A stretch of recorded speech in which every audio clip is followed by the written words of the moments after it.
یہ بہت زیادہ لوگوں نے مشہور کیا ہوا ہے کہ جبل رحمت کے اوپر اما حوا سلام اللہ علیہ اور آدم علیہ السلام کی ملاقات ہوئی. ایسا ہی ہے نا، سنتے ہوں گے. ایسا نہیں ہے. کتابوں میں جو ایک مقام ہے عرفات کے اندر جبل رحمہ، اور دوسرا مقام ہے مسجد نمرہ. مسجد نمرہ جس کا صحیح نام ہے مسجد نمیرہ. ہم آپ سفر کر رہے ہیں عرفات کے لیے. کہاں جا رہے ہیں؟ عرفات کا یہ وہ میدان ہے جہاں پر حاجی بن جاتا ہے. سمجھانے کے لیے حاجی کہنا پڑتا ہے، لیکن حاجی تو اس وقت ریئل بنے گا جب وہ عرفات میں اسٹے کرے گا. حاجی حج کا سارا کام نہ کرے، عرفات میں نہ جائے یا ٹائم کے اندر داخل نہ ہو تو وہ حاجی نہیں بن سکتا. عرفات چھوٹ جائے تو آئندہ سال حج بھی کرے گا تو دم بھی دے گا، کیونکہ مین رکن چھوٹ گیا. آپ اس میدان کی طرف بڑھ رہے ہیں کہ جس میدان میں رکنا آپ کے لیے بہت ضروری ہے. جس میدان میں رکنا حج کا سب سے بڑا رکن اعظم ہے. حج کا سب سے بڑا رکن اعظم ہے. کیا نام ہے اس میدان کا؟ عرفات. زور سے بولے، عرفات. یہ بہت زیادہ لوگوں نے مشہور کیا ہوا ہے کہ جبل رحمت کے اوپر اما حوا سلام اللہ علیہ اور آدم علیہ السلام کی ملاقات ہوئی. ایسا ہی ہے نا، سنتے ہوں گے. ایسا نہیں ہے. کتابوں میں جو ذکر ہے وہ عرفات کا ذکر ہے، اور غالباً اسی وجہ سے یہ عرفات ہے. کیوں؟ کہ حضرت آدم علیہ السلام اور اما حوا سلام اللہ علیہ کی 200 سے 250 سال تک ملاقات نہیں ہو پائی آپس میں جنت سے اتارنے کے بعد. کیونکہ سیدہ حوا رضی اللہ تعالی عنہا کو اللہ پاک نے جدہ کی سرزمین پہ اتارا جنت سے. اصل اس کا نام جدہ نہیں تھا، اس کا نام جدی تھا. جدی بولتے دادی کو، سمجھ رہے نا؟ تو یہ جدی سے بگڑ کے جدہ ہو گیا. وہاں اما حوا اتاری گئی تھی. اور جودی پہاڑ جو ہندوستان میں تھا پہلے، اب بٹوارے کے وقت سری لنکا میں چلا گیا ہے. سری لنکا میں ہی ہے نا جودی پہاڑ، پہلے انڈیا میں تھا. سری لنکا بھی انڈیا کا ہی حصہ تھا، ہند میں ہی تھا وہ. اس لیے کتابوں میں آتا ہے کہ ہندوستان کی سرزمین پر آدم علیہ السلام اتارے گئے. سمجھ رہے ہیں نا؟ پورا ہندوستان ہمارا ہے، ہمارے والد وہاں اتارے گئے. کوئی لاکھ چیخیں مارتا رہے، ہندوستان ہمارا ہے. تو اما حوا سلام اللہ علیہ اور آدم علیہ السلام جہاں اتارے گئے، کتنا فرق ہے؟ بہت فرق ہے نا. کہاں انڈیا، کہاں جدہ. تو 200-250 سال ملاقات نہ ہوئی. تو عرفات کے میدان میں اس وقت کیا نام تھا اس میدان کا پتہ نہیں، لیکن جیسے اس سرزمین پر ایک دوسروں کو انہوں نے پہچانا تو نام پڑ گیا عرفات، پہچان کی جگہ. تو کتابوں میں کہیں نہیں لکھا کہ جناب جبل رحمت کے اوپر ان کی ملاقات ہوئی ہے. بعض تفصیل بیان کرتے ہیں، یہاں سے آدم علیہ السلام چڑھ رہے تھے، وہاں سے اما حوا چڑھ رہی تھی، ملاقات ہو گئی.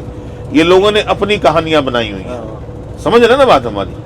کتاب سے پڑھ کر کوئی بھی بیان کرنے والا کبھی نہیں یہ بیان کرے گا کیونکہ عرفات کا ذکر ہے، جبل رحمت کا ذکر نہیں ہے. ہاں، جبل رحمت کا ذکر ہے حدیث میں. وہ ان معنوں کر ہے کہ حضور صلی اللہ علیہ وسلم نے فرمایا ھذا جبل الرحمہ. حضور نے فرمایا کہ جبل الرحمہ یہ رحمت والا پہاڑ ہے. کون سا پہاڑ ہے؟ ہاں، تو اگر حاجیوں کو جبل رحمت کے نیچے وقوف مل گیا تو میں تو سمجھتا ہوں بہت بڑا خوش نصیب ہوگا.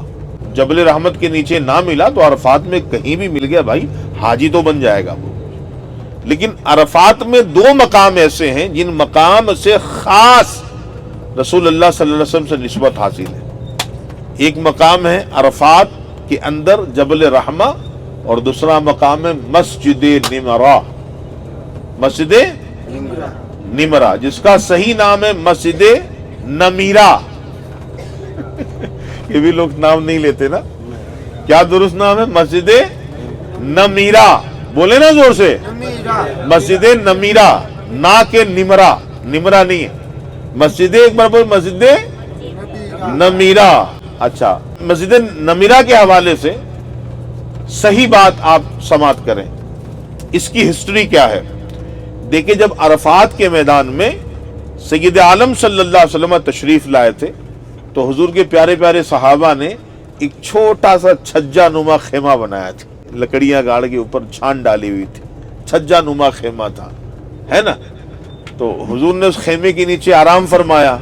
جب امام الانبیاء نے اس خیمے میں آرام کر لیا, یہ حج پہ آنے والوں کے لیے سنت ہے کہ خیمے کے اندر آرام کرے. اگر حضور صلی اللہ علیہ وسلم نے ایسا نہ کیا ہوتا تو آج امت کو کتنی دشواری ہوتی. خیمہ نہیں ملتا آپ کو, کھلے آسمان کے نیچے رہتے آپ کی پریشان ہوتے نا. تو میرے آقا کریم کی کسی بھی سنت میں پریشانی نہیں ہے, راحت ہی راحت ہے. کیا ہے؟ زور سے بولو نا, راحت ہی راحت. 2 گھٹ پانی پی کے آپ کے سامنے بول رہا ہوں میں. آپ تو ہو سکتا کہ آپ بھی گئے, آواز آپ کی نہیں نکل رہی. راحت ہی راحت ہے. تو اللہ نے بھی فرمایا نا قرآن میں, لقد کان لکم فی رسول اللہ اسوۃ حسنہ, بے شک رسول اللہ کی زندگی تمہارے لیے بہترین نمونہ ہے. تو اب چھجا نما خیمے کے نیچے حضور نے عرفات میں وقت گزارے دھوپ میں, اور آپ کے خیمے میں تو ایسیاں لگی ہوتی ہیں. تو فضول باتوں میں نہ الجھے. خیمے کے پردے کی طرف, دیوار کی طرف, پردے والا دیوار, اس طرف منہ کر لیں, کسی حاجی کو بھی نہ دیکھیں, اپنے گناہ یاد کریں. آج کسی کے گناہوں پہ نظر ڈالنے کا وقت نہیں ہے, اپنے گناہوں کو یاد کریں. اللہ پاک کی رحمت پہ نظر رکھیں, اللہ مجھے بخش دے, اللہ مجھے بخش دے. کسی حاجی کی طرف نہ دیکھیں. خیمے کا جو پردہ ہوتا ہے اس طرح منہ کر کے اپنے رب سے شرمندہ ہو کے سر جھکا کے بیٹھ جائیں, درود پڑھتے رہیں, قرآن پڑھتے رہیں. نظروں میں نظر کسی اور کے ڈالیں گے, بعد بتنگڑ میں لگیں گے, آپ کا ٹائم برباد وہاں پر بھی ہو جانا. لوگوں سے نہیں بات کریں. کوئی سوال کرتا ہے, آپ کو مسئلہ یاد ہے, آپ بتا دیں, لیکن کسی کے ساتھ باتوں میں نہ الجھیں. عرفات کا وہ میدان ہے کہ سید عالم صلی اللہ علیہ وسلم نے عرفات میں 2 نمازیں پڑھی تھی. کون کون سی؟ ظہر اور عصر. ظہر عصر آپ کو بھی پڑھنا ہے. کہاں پڑھنا ہے؟ عرفات میں. یہ عرفات آ گیا. دیکھیں دیکھ رہے ہیں, عرفات کی شروعات ہو چکی ہے. یہ عرفات ہے, اور یہ عرفات کے خیمے آپ کو دور دور سے ہم دکھا رہے ہیں. یہ جہاں پیلے بورڈ جو لگے ہوئے ہیں وہ حدود عرفات کی نشانی ہے. کس کی نشانی ہے؟ حدود عرفات کی نشانی. یعنی ہم اس وقت آؤٹ آف عرفات میں, عرفات قریب ہے لیکن ہم عرفات سے باہر ہیں. بات سمجھ میں آ رہی ہے؟ ہم عرفات کے قریب ہیں لیکن عرفات سے باہر ہیں. تو قریب ہونے سے تعلق نہیں ہے سر, حج اس وقت ہوگا جب حدود کے اندر ہو گیا. پہلے کیا ہوتا تھا کہ یہاں کے مقیمی اقامہ ہولڈر, جو اقامے والے لوگ جابس وغیرہ کرتے تھے, وہ آتے تھے پیدل حج کرنے, یہاں وہاں سے آ جاتے تھے. جب سستائی کا زمانہ تھا, پیسے نہیں لگتے تھے, روک ٹوک بھی نہیں تھی, تو ان میں سے لاکھوں لاکھ لوگ ان روڈوں پہ کھڑے ہو کر اپنا حج خطرے میں ڈالتے تھے. یعنی اتنی مشقتیں اٹھائی لیکن بورڈ کے اندر داخل نہیں. بیچاروں کو کوئی سکھانے والا نہیں تھا, بتانے والا نہیں تھا. روڈ کے باہر لاکھوں لاکھ حاجی کھڑے ہوتے تھے. آپ نے بھی دیکھا ہوگا, اگر کوئی پرانا حاجی اس میں بیٹھا ہوگا تو انہیں بھی دیکھا ہوگا. لیکن اب چونکہ کڑائی بہت زیادہ ہے تو وہ طبقہ آنا ہی بند ہو گیا. ان کے پاس خیمے تو ہوتے نہیں تھے, تو بیچارے باہر کھڑے ہوتے تھے. تو بھائی جب بھی حج کی سعادت ملے, آپ سے بھی عرض کر رہا ہوں, اور آپ تو آ چکے ہو, جتنا ہو سکے گا 10 گھنٹے آپ لوگ, 1 گھنٹہ تو نکل گیا, 9 گھنٹے آپ لوگ ہمارے ساتھ ہیں. تو ان 10 گھنٹوں میں زیارت بھی ہوگی, حج کے حوالے سے بہت ساری باتیں میں آپ کو بتاؤں گا. تو انشاءاللہ پورے حج میں غلطیاں نہیں ہوں گی آپ سے. لیکن جو میرے یوٹیوب چینل پہ دیکھ رہے ہیں لوگ, ان کے لیے کہ آئندہ سال جو آنے والے ہیں, جب حج کی سعادت مل گئی نا سر, تو کسی مفتی عالم کے پاس بیٹھ کے حج کا طریقہ, حج کا سلیقہ بھی سیکھ لیں. ہاں, اتنے پیسے خرچ کرنے کے بعد, اتنی مشقتیں اٹھانے کے بعد بھی بندہ نیکیاں لینے کے بجائے گناہوں کا پوٹلا لے کے مکے پاک سے لوٹے, تو عقل مندی کوئی کہے گا اس کو؟ کچھ تو بولے. نہیں, سیکھ کر آئے.